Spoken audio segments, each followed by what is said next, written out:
Hi, it's Paul Gold here from tennisinfoproducts.com, and a quick question for you that was sent in to me, and I thought I'd just take this chance to answer it. So here's the question. Hey Paul, I have a quick question and I was wondering if you could help me on it.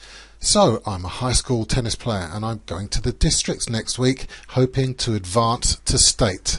My friend brought up the subject that you could improve your game by trying to hit the ball heavier once in a while. I noticed that when I'm playing against someone that hits heavy, the ball tends to move faster after the bounce than you would expect, making it tougher to return. I was wondering if you could teach me the steps to hitting the ball heavy. Thanks so much.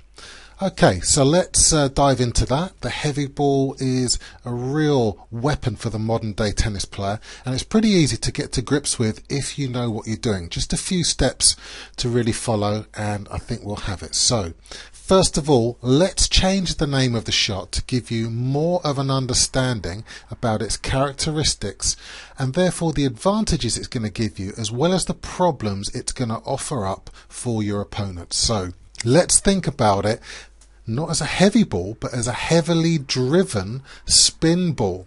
Now, the reason for that is that that should now give you an immediate picture about what you want the ball to be doing, and it should give you clues about what others should expect from it, hopefully the problems they're going to have with it.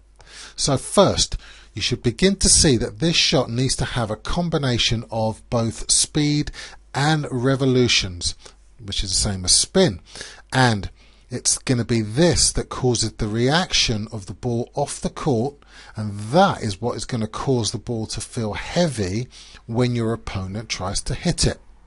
Okay, so now you know what it is. Here are the two steps that you need to know in terms of doing it. Number one is to alter the path of your racket head. Now, most players wrongly assume that the idea is to drive the racket head through the ball.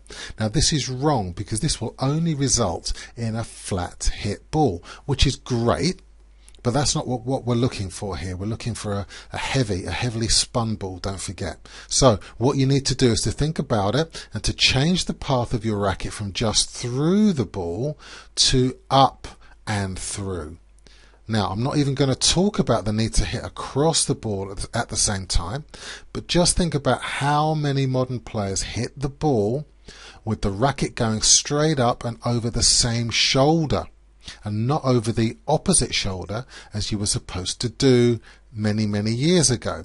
Now, if you were just hitting through the ball, there's no way so many players would be actually ending up with the racket over the same side of their body. So if you're right-handed, your racket, someone like Federer would be finishing up over their right shoulder, and here's a picture of Nadal. He's obviously finished this shot. Now, he must have hit through the ball because he's finished up over his left shoulder. So think about hitting sharply up the ball as well as through it at the same time.